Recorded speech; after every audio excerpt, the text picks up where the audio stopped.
Sir முறை பொண்ணுன்றப்ப நம்ம அந்த பிள்ளைகிட்ட என்னனாலும் பேசலாம் வைக்கலாம். அது அந்த அப்ப நீ பிள்ளை என்ன பண்ணணும், இங்க பாரு, நீ ஒன்ஸ் ஒரு பக்கம் கமிட் ஆயிட்டாலே நம்ம இன்னொரு பக்கம் இன்ட்ரெஸ்ட் ஷோ பண்ணாமலே இருக்கணும். இங்க ஒரு பக்கம் இன்ட்ரெஸ்ட் ஷோ பண்ணிக்கிற, அங்க ஒரு பக்கம் தான் லவ்வும் பண்ற. இது என்ன கான்செப்டே புரியல சார். நான் எதுவுமே அவங்கள்ட்ட சொல்றது பேசுறது இந்த மாதிரி வச்சுக்கிற மாட்டேன். இல்லை சும்மா சொல்கிறாங்க. நிறைய இம்ப்ரூஸ் பண்ணுற மாதிரி பண்ணுவாங்க அவங்க. என்ன பண்ணுவாப்ல? சார் முறை பொண்ணுனா நம்ம அப்படிதானே சார் பண்ணுவோம். அடிக்கடி தான் வாங்கி கொடுக்குறது. 1 minute. என்ன பண்ணுவாப்ல? இப்போ குளிச்சுலாம் வந்தோன்னா தலத்தை ஒட்டி விடுறது, எல்லாருமே பார்க்குற மாதிரி எல்லாமே பண்ணிட்டு இருப்பாங்க.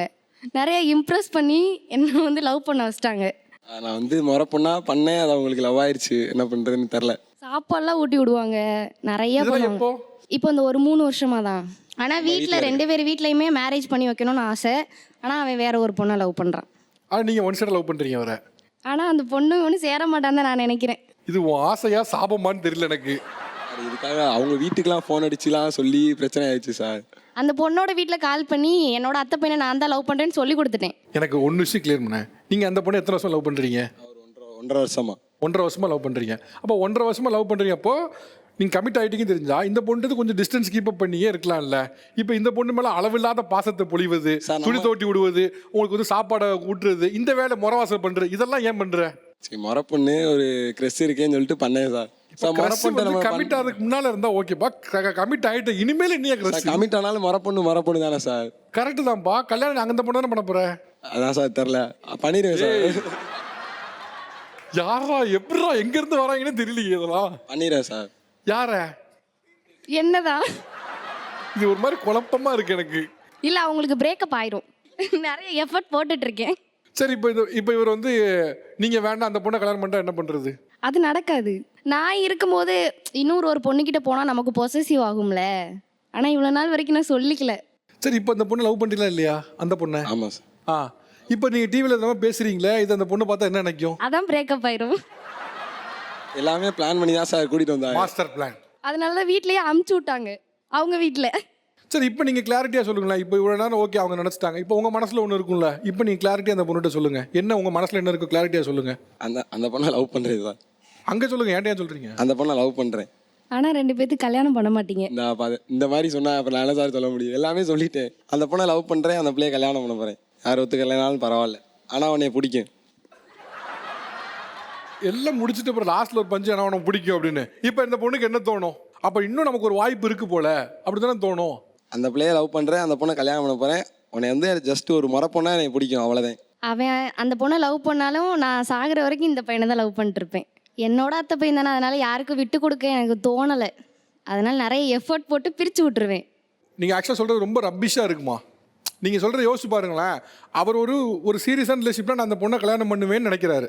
நான் நடுவில் உள்ளே வந்துட்டு நான் பிரிச்சிருவேன், நான் கல்யாணம் நடக்காது, அவங்க வீட்டில் ஒத்துக்க மாட்டாங்க, இங்கே நடந்துடும் அது நடந்துடும் அப்படிங்கிற முறை வந்து எப்படி சரின்னு நினைக்கிறீங்க? உங்கள் இடத்துல ஒரு பொண்ணு இருந்தாங்கன்னா என்ன கேட்கணும் தெரியுமா? ஆக்சுவலாக என்னை பார்த்தா உனக்கு எப்படி தெரியுது? ட்ரெயினில் புக் பண்ணுற வெயிட்டிங் லிஸ்ட்டில் ஒரு கால் மாதிரி தெரியுதான்னு கேட்கணும்.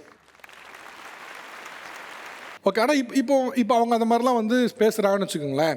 உனக்கு பையன் அவன் தான் கல்யாணம் பண்ணி வைக்க போகிறான் 2 வருஷம் அப்படின்லாம் பேசுகிறான்னு வச்சுக்கோங்களேன்.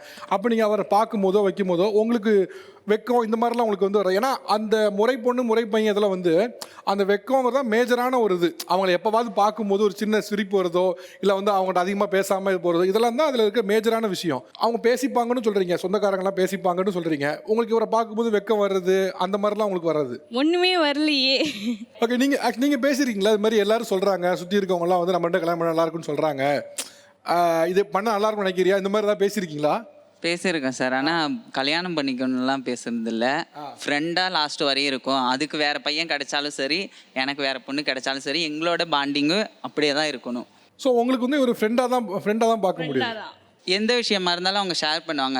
இப்போ பீரியடே வந்தாலும் ஆக்சுவலாக அப்படியே சொல்லுவாங்க, பேட் வாங்கிட்டு வாடா அப்படின்னு சொல்லுவாங்க. அது எங்கள் அக்கா கூட என்கிட்ட சொல்ல மாட்டாங்க.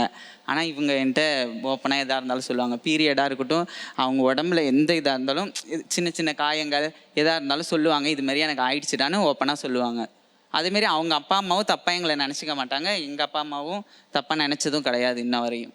ஓகே. உங்கள்கிட்ட ஒரு கிளாரிட்டி இருக்குது, நான் புரிஞ்சுக்கிறேன். பட் நிறைய சில நேரங்களில் பார்த்தீங்க அப்படின்னா நம்ம எடுக்கிற முடிவு தாண்டி சில சூழ்நிலைகள் சில முடிவு எடுக்க வைக்கும். அப்படி ஒருவேளை உங்கள் 2 திருமணம் ஆகுது அப்படின்னா அது எப்படி இருக்கும்னு நினைக்கிறீங்க? ஆக்சுவலாக இல்லை, எனக்கு அது கிரிஞ்சாக தான் இருக்கும்னு நினைக்கிறேன். சத்தியமாக நானே நினச்சி பார்த்துருக்கேன். நம்மளுக்குள்ளே அது வரவே வராது, செட்டே ஆகாது எந்த ஒரு விஷயத்துலையும். இன்னொரு விஷயம் என்னன்னா, இப்போ வந்து நான் அவனை கல்யாணம் பண்ணிக்கிட்டாலும் அவங்கிட்ட இருந்த அந்த பாண்ட் வந்து அதே கண்டினியூ ஆகுமாங்கிறது டவுட்டு. ஏன்னா ஒரு கமிட்மெண்ட்குள்ளே வந்துடுவோம் மேரேஜுங்கும் போது. ஏன்னா மாமியார் அவங்க அம்மா கிட்டலாம் நான் வந்து ரொம்ப ஃப்ரெண்ட்லியாக இருப்பேன். ஒரு இடத்துக்கு வந்து ஒரு மருமகளாக போகும்போது நீ இந்த விஷயத்தில் இது கரெக்டாக இருக்கணும், இப்படி இருக்கணும், அப்படி இருக்கணும் ஒரு இது வந்துருச்சுன்னா அவங்க அம்மா கிட்ட இருந்த ஜாலி எல்லாமே போயிடும். நிறைய உறவுகளை இழக்கிற மாதிரி எனக்கு இருக்கும். அதனால நான் வேணான்னு சொல்லி. ஆனால் ஒரு விஷயத்தில் கிளாரிட்டி வேணும்தாம்மா, இவ்வளோ கிளாரிட்டி வேண்டாம். ஏன்னா இந்த வயசுக்கு மேலே நீ இவ்வளோலாம் யோசிச்சுங்களே, அப்புறம் எதுவுமே பண்ண முடியாது. கல்யாணம் பண்ணால் அவன் எனக்கு கமிட் ஆகிடுவான், அதுக்கப்புறம் மாமியார் வந்து மாமியாராக இருக்க மாட்டாங்க, ஃப்ரெண்ட்லியஸாக இருக்க முடியாது. இவ்வளோலாம் யோசிச்சேன்னா எனக்கு தெரியல. நான் வந்து எனக்கு இந்த உறவு இருக்கு, இன்னும் ஒரு புது உறவை தேடிக்கணுங்கிறதுக்காண்டி தான் நான் வெளியே கல்யாணம் பண்ணிக்கலான்னு இருக்கேன். அது இல்லாமல் ஃபேமிலிக்குள்ளே கல்யாணம் பண்ணிக்கிட்டா ஒரு சில பிரச்சனை, ஜெனட்டிக் ப்ராப்ளம் வரும். அந்த ஒரு இதையும் யோசித்து இப்போ யோசிக்கிறது நல்லது. பின்னாடி போய் ஐயோ இந்த தப்பு பண்ணிட்டோமேங்கிறதோட இப்போ யோசித்து கல்யாணம் பண்ணலாம் அப்படிங்கிற ஒரு ஐடியாவிலையும் அதுவும் வேணாம், ஃபேமிலிக்குள்ளாரே கல்யாணம் பண்ணக்கூடாது அப்படிங்கிறதையும் முடிவாக இருக்கிறேன். ஆனால் அந்த பெஸ்ட் பார்ட் என்னென்னா அவங்கள்ட்ட ஒரு கிளாரிட்டி இருக்குது நம்ம யார் என்ன பண்ணுறோன்னு. ஆனால் அதை விட இன்னொரு விஷயம் என்னென்னா, முறை பொண்ணு முறை பையனை கல்யாணம் பண்ணுறது கிரிஞ்சுன்னு சொன்ன முதல் இப்போ தான் பார்க்குறேன் நான். ஆனால் ஒரு வீட்டில் ஒரு முறை பொண்ணு இருக்குது அப்படின்னா அதில் 3 மாமங்காரன் இருந்தாங்கன்னா 3 பேரும் சண்டை போடுவாங்க, நான் கல்யாணம் பண்ணியே தீருவேன் அப்படின்னு. இப்போ அதெல்லாம் மாறி சம்மந்தப்பட்டவங்க 2 பேரும் கல்யாணம் பண்ணிக்கிறேன்னு மாறுன சந்தோஷம். இன்னொன்று என்னென்னா, எனக்கு இதில் வந்து ஒரு அழகிய லைஃப் ஸ்டைல் இருந்துச்சு. அந்த லைஃப் ஸ்டைல்லாம் நீங்கள் மிஸ் பண்ணுறீங்களோன்னு ஃபீல் இருக்குது எனக்கு. ஏன்னா நீங்கள் நல்லா யோசிச்சு பார்த்தீங்க அப்படின்னா இன்றைக்கி அதுக்கான சூழல் இல்லை, பட் அது ஒரு லைஃப் ஸ்டைல். இப்போ நீங்கள்லாம் அப்படி சாட்டர்டே சண்டே ஆனால் அவுட்டிங் போகிறீங்க, அது ஒரு லைஃப் ஸ்டைல் மாதிரி. அது ஒரு லைஃப் ஸ்டைல். அந்த லைஃப் ஸ்டைலில் திருவிழா வரும்போது அத்தை பொண்ணை பார்க்குறதுக்காகவே மாமா இவங்கெல்லாம் வந்து நிற்பாங்க.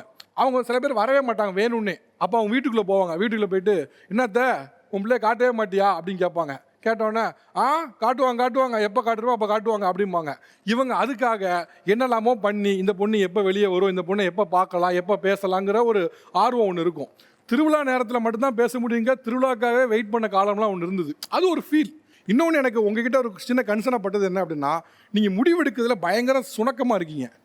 என்னவோ இது என்னுடைய மாமா பையன், நான் அவங்களை கல்யாணம் பண்ண போகிறேன், கல்யாணம் பண்ணலை, இல்லை எனக்கு வேற ஒரு ரிலேஷன்ஷிப் இருக்குது, இவன் கூட நான் ஃப்ரெண்ட்ஷிப்பாக இருக்க போகிறேன், நம்ம ஃபேமிலி பாண்டிங்கை தொடர போகிறேன், இப்படியும் கொண்டு போவேன் அப்படியும் கொண்டு போவேன், நான் ஆப்ஷனில் வச்சுருக்கேன், வெயிட்டிங் லிஸ்ட்டில் வச்சுருக்கேன். இது வந்து ஹைலி டேஞ்சரஸான விஷயம். ஸோ என்ன முடிவோ நீங்கள் எடுத்துருங்க. அந்த முடிவை நீங்கள் எடுக்கலைன்னா அவங்க ஃபேமிலிலாம் சேர்ந்து உங்களை எடுக்க வச்சிரும். ஸோ என்ன முடிவுங்கிறது நம்மக்கிட்ட கிளாரிட்டி வேணும். நம்மக்கிட்ட கிளாரிட்டி இல்லைன்னா நமக்கு பிடிக்காத விஷயத்த நம்ம கையாலே செய்ய வச்சுருவாங்க. தேங்க்யூ கேஸ், ரொம்ப நன்றி. நிகழ்ச்சியில் கலந்து கொண்டு இருந்தவருக்கு மனமார்ந்த நன்றி, தேங்க்யூ. அதே போல் நிகழ்ச்சியில் கலந்து கொண்ட மீசர் ராஜேந்திரன் அவர்களும் மனமார்ந்த நன்றி, தேங்க்யூ.